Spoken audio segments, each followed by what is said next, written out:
ಸ್ನೇಹಿತರೆ ಎಲ್ಲರಿಗೂ ನಮಸ್ಕಾರ. ನಾನು ನಿಮ್ಮ ಕಿರಣ್ ಸನದಿ.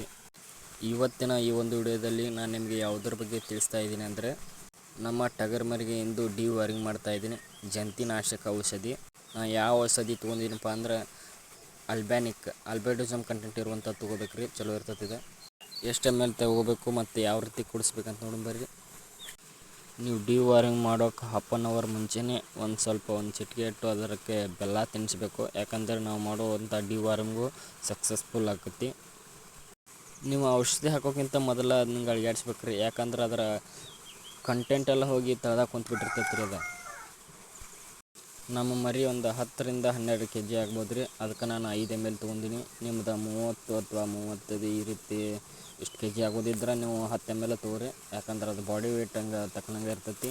ಎಲ್ಲ ಬಾಟಲ್ ಮೇಲೆ ಕೊಟ್ಟಿರ್ತಾರೆ, ನೀವು ನೋಡ್ಕೊಂಡು ಕೊಡ್ರಿ. ಔಷಧಿ ಕುಡಿಸುವಾಗ ಸ್ವಲ್ಪ ಕಾಡ್ಸಾಡ್ತಾವ್ರಿ.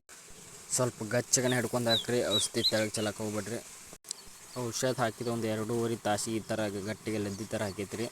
ಆಮೇಲೆ ಒಂದು 2.5-3 ತಾಸು ಬಿಟ್ಟು ನಾನು ನೀರು ಕುಡಿಸಿದೆ. ನಾವು ಕೊಟ್ಟಿರ್ತಕ್ಕಂಥ ಡಿವಾರ್ಮಿಂಗ್ ಸಕ್ಸಸ್ಫುಲ್ ಆಗಿತ್ತು ಅಥವಾ ಇಲ್ಲ ಅಂತ ಯಾವ ರೀತಿ ತಿಳ್ಕೊಬೇಕಂದ್ರೆ ಇಲ್ಲಿ ನೋಡಿರಿ, ಯಾವ ರೀತಿ ಉಚ್ಕೊಂಡೈತೆ ಮರಿ ಮತ್ತು ಲದ್ದಿ ಥರನೂ ಹಾಕೈತಿ. ಈ ಥರ ಹಾಕಿರ ನಿಮ್ಮ ಡಿವಾರ್ಮಿಂಗ್ ಸಕ್ಸಸ್ಫುಲ್ ಆಗೈತೆ ಅಂತ ತಿಳ್ಕೊಬೇಕ್ರಿ. ಇದು ಕರೆಕ್ಟ್ ಒಂದು 3 ತಾಸು ಆದಮೇಲೆ ಈ ರೀತಿ ಹಾಕೈತೆ ನೋಡ್ರಿ. ಇದು ಅಂದ್ರೆ ನಮ್ಮ ಡಿವಾರ್ಮಿಂಗ್ ಫುಲ್ ಸಕ್ಸಸ್ ಆಗೈತೆ ರೀ. ಡಿವಾರ್ಮಿಂಗ್ ಮಾಡಿದ ಮಾರನೇ ದಿನದಿಂದ ಕಂಟಿನ್ಯೂ ಆಗಿ 5 ದಿನ ಲಿವರ್ ಟಾನಿಕ್ ಕೊಡಲೇಬೇಕು ರೀ, ಕಡ್ಡಾಯವಾಗಿ. ನಾ ಯಾವ ಕಂಪ್ನಿ ತೊಗೊಂಡನಂದ್ರೆ ಬ್ರೂಟಾನ್ ತೊಗೊಂಡೇನಿ ರೀ. ಬ್ರೂಟಾನ್ ಒಳ್ಳೆ ರಿಸಲ್ಟ್ ಐತಿ. ಇದನ್ನು ಯೂಸ್ ಮಾಡ್ರಿ ಅಂತ ಹೇಳ್ತೀನಿ ರೀ. ಅದನ್ನು ಕೊಡೋದಂದ್ರೆ ಏನು ಉಪಯೋಗ ಅಂದರೆ ಲಿವರ್ ಸ್ಟ್ರಾಂಗ್ ಆಗ್ತೈತೆ ರೀ ಮತ್ತು ಡೈಜೆಷನ್ ಪವರ್ ಇಂಪ್ರೂವ್ ಆಗ್ತೈತೆ ರೀ. ಇಷ್ಟಿತ್ತು ರೀ ಈ ವಿಡಿಯೋದ ಮಾಹಿತಿ. ವಿಡಿಯೋ ಮುಗಿಸಾಕತ್ತೇನೆ ರೀ. ಎಲ್ರಿಗೂ ನಮಸ್ಕಾರ, ಬಾಯ್ ರೀ.